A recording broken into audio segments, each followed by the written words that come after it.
নমস্কার বন্ধুরা, তোমরা সবাই কেমন আছো? আশা করি ভালো আছো। আমিও ভালো আছি। আজকে খুব নতুন একটা রেসিপি তোমাদের সাথে শেয়ার করব, ডাল বড়া দিয়ে আলুর ঝোল।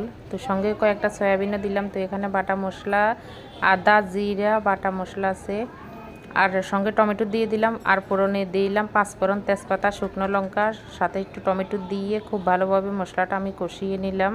কষিয়ে এরপরে আমি এখানে সয়াবিন আলু দিয়ে অনেকক্ষণ একটু কষিয়ে নেব। তারপরে পরিমাণ মতন জল দিয়ে দেব। পরিমাণ মতন জল দিয়ে খানিক ফুটে আসছে, ডাল বড়াটা দিয়ে দেব।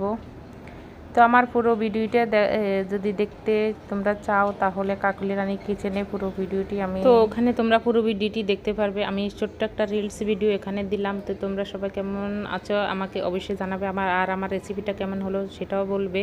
তো আজকের মতন রেসিপি এ পর্যন্ত। তোমরা ভালো থাকো, টাটা বাই বাই।